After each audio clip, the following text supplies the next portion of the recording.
Hello everyone, welcome to your weekend reading. For the weekend, I'm using the Ghost Tarot and I'm going to pull 6 cards. Okay, so let's go ahead and get into it and see what we have going on for the weekend.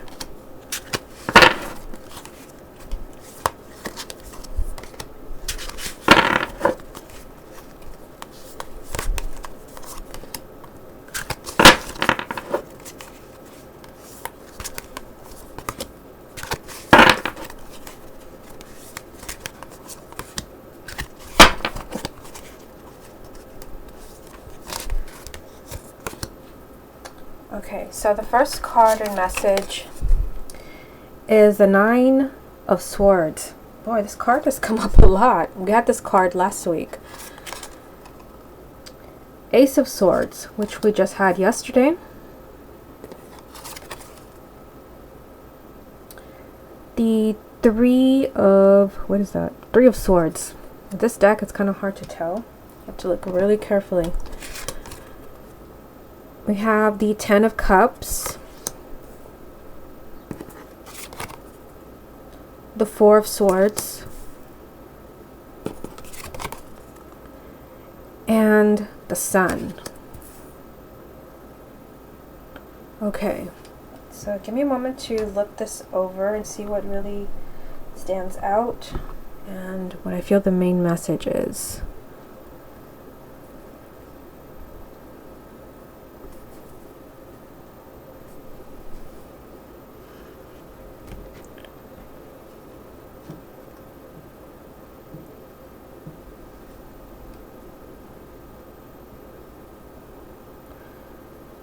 Okay, so it feels like in this reading that we're really kind of fearing losing something or someone. You know, we have the 9 of Swords here, the 3 of Swords here, and then the Ace of Swords like right in the middle of it. Okay, so I want to concentrate on that first. So it just seems like there's a lot of fear and a lot of anxiety with the 9 of Swords, and this deck is kind of funny because the girl is kind of laying in bed and she has not only all these swords coming at her, but she kind of has like these ghoulish figures keeping her awake.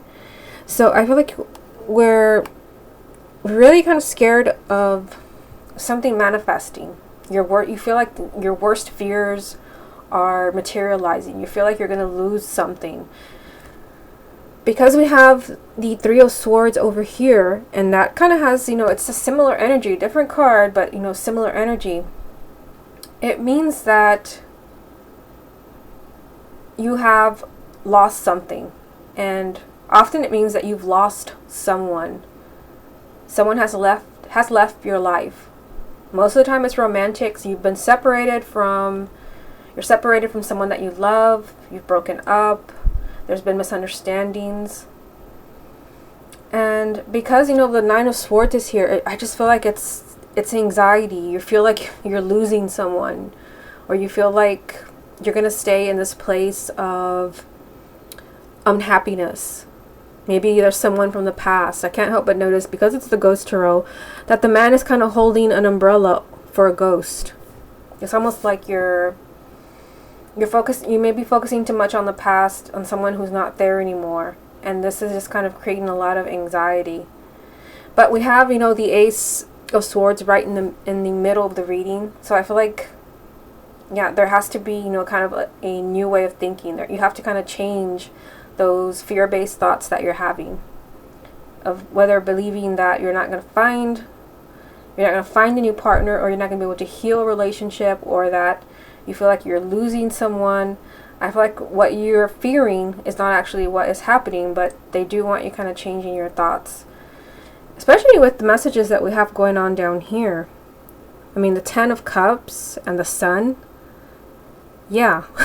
That's basically all that you need to know, all that you need to see to tell you that what you're fearing here and here is not actually what's going to manifest. Because the 10 of Cups, it's a card of happiness and family. It is a card of joy. And basically you have everything that you want. And this, we have the Sun. The sun, it's again, it represents many things. It's basically positive energy, very uplifting energy. It's success, but it also represents marriage and children. It's just extremely positive energy. But in between these two cards, we have the Four of Swords. So this tells you that you need a break. Basically, you need a break from the Nine of Swords. You need a break from those fear-based thoughts that are basically, they're weighing you down. They're really taking their toll on you. You need a rest from this. You need to kind of recharge. I feel like for some people, you need to recharge before jumping back into the game. If you really have like lost someone in your life, especially for those where it's like romance oriented. I mean, I hate to turn this into a romance reading again, because I do a weekly love reading, but it just seemed like that's where they're guiding me. I feel like if you have lost someone from the Three of Swords, and you're in that period of healing and mourning, give yourself some time to heal and to rest before jumping back into the game. But the relationship, that you want, the happiness that you want is there, especially with the Sun here, which means that these fears that are kind of keeping you awake at night, these anxieties, this worst case scenario that keeps playing out in your head over and over, it's not actually true. So there's a need to kind of clear that out. You need a moment of clarity here. What seems like really dark and scary is not actually what is manifesting for you. I feel like you just need a good rest. Especially give your mind a rest. Some of your brains might be kind of taken away and feeling like, you're letting your mind go into a place that is not really positive. And it's not actually showing you the truth. Whether you've lost someone and you feel like you're going to stay in that place, or you feel like you're losing a relationship. Like I said before, Spirit has been very persistent in saying that relationships are solid right now. But even if you have lost a partner down here, they're telling you that you just kind of need a break. But the happiness and the family and the positive energy and the happily ever after that you want is here. Okay, everyone, this has been your weekend reading. Hope you enjoyed it, and I will speak to you next with the weekly reading.